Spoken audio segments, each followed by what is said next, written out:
Hi everybody, thanks so much for clicking on this video today. In today's video, I'm going to be sharing with you my family subjects for the 2024-2025 school year. So stay tuned.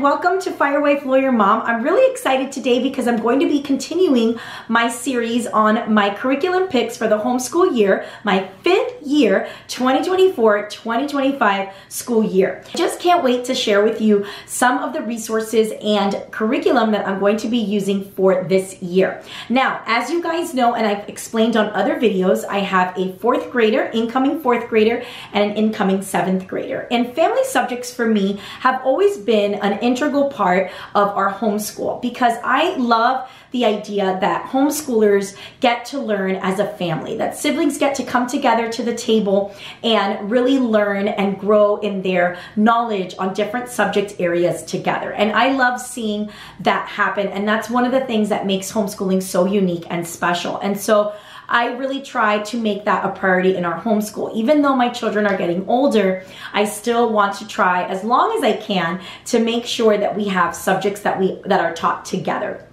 And so I'm going to be sharing those family subjects today with you. Now, before I do that, a couple of disclaimers, a couple things I always like to explain. For family subjects, we typically do a Fun Friday Family Subject Day. So what the subjects I'm going to be sharing with you today, I typically reserve for our Fridays. So on Fridays, we will do all of our family subjects in that day. And our core subjects are typically reserved for Monday through Thursday, except for a few testing things that we do on Fridays. For the most part, we're just covering our family subjects. Now for this year, it's going to be a little bit different because we have actually started our own co-op. Me and a great friend of mine, we've started our own co-op. And so on Fridays, we are going to be meeting with our co-op in the morning. So that kind of shifts a little bit of what our family subject Friday usually looks like. So this year, what we're going to be doing instead is we're going to actually be taking some of the family subjects and we're going to be moving them into our morning basket time. That is the best way that I feel is going to give us less things to do on Fridays and will give me more of an opportunity to spend more time in those family subjects. So what we've decided to do is we're going to be doing our history during our morning time basket, our story of the world, which is what I'm going to show you now. And we also we're going to be doing our science on Saturday mornings.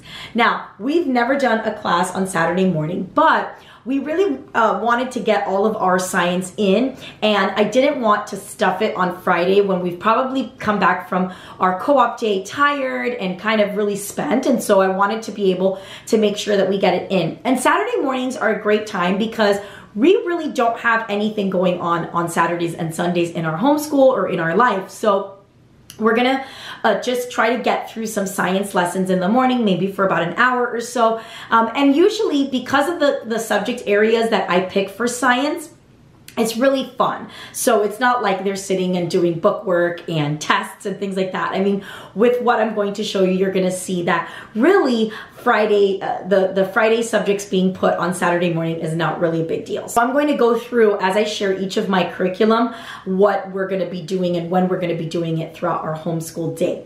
So let's get started. I'm not gonna turn the camera over. I'm actually just gonna show you the curriculum picks that I'm going to be doing for this year. Now for world history, we have been doing world history since the beginning of our homeschool journey, and we are going to be continuing on with Story of the World.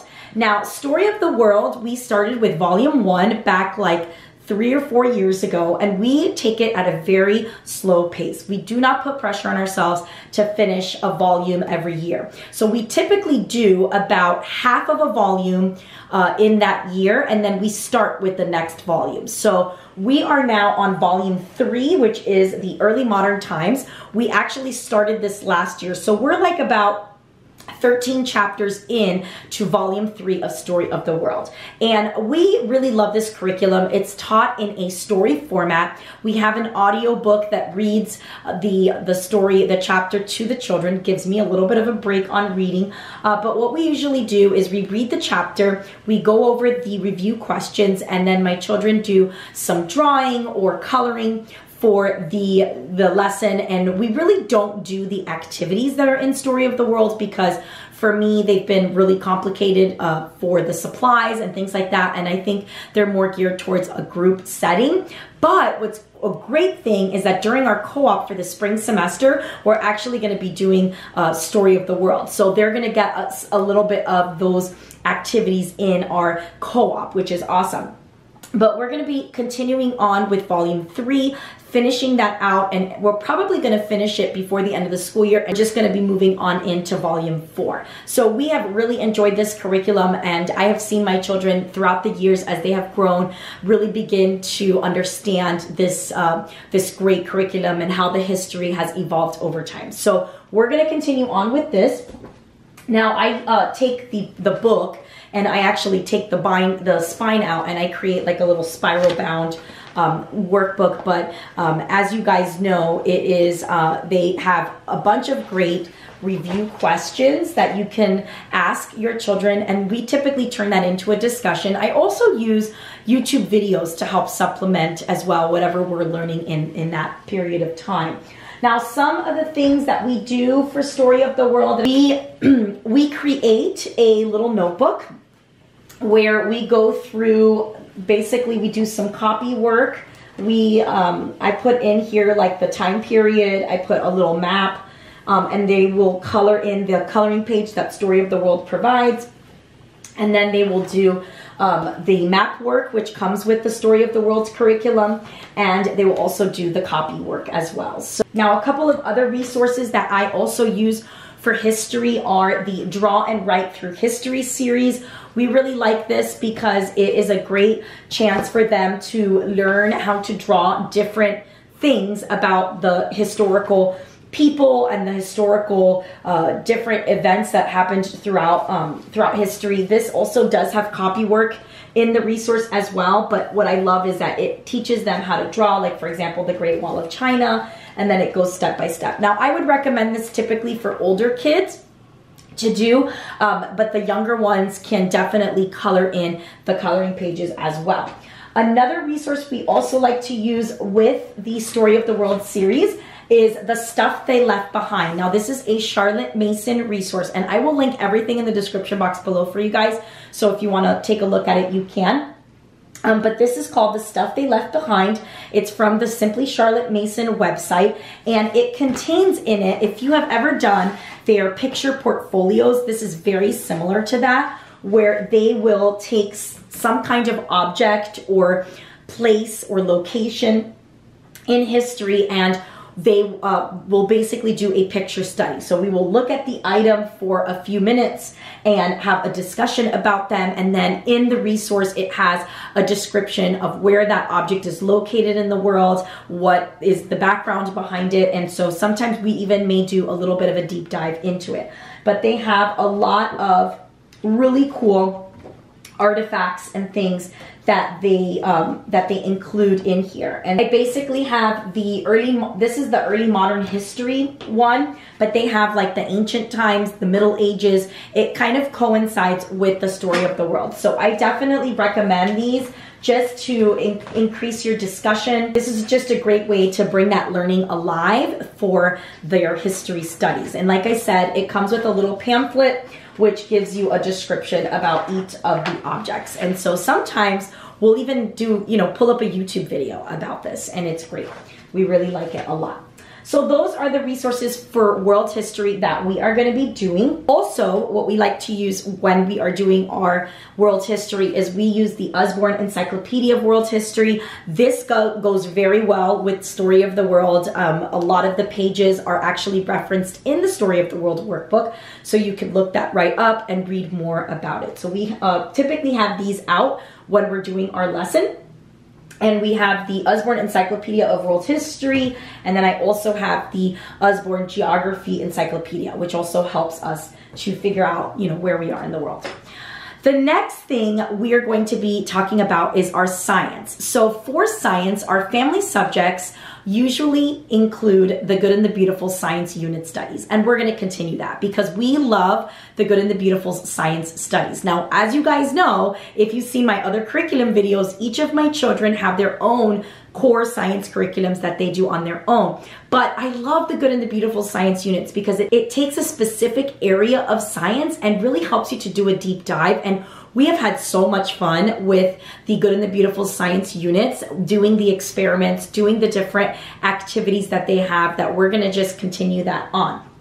Now this year, we are going to be focusing, the last few years, we've been focusing on life science. We started our homeschool journey with the life science, the Good and the Beautiful unit studies, and then we moved into the earth science.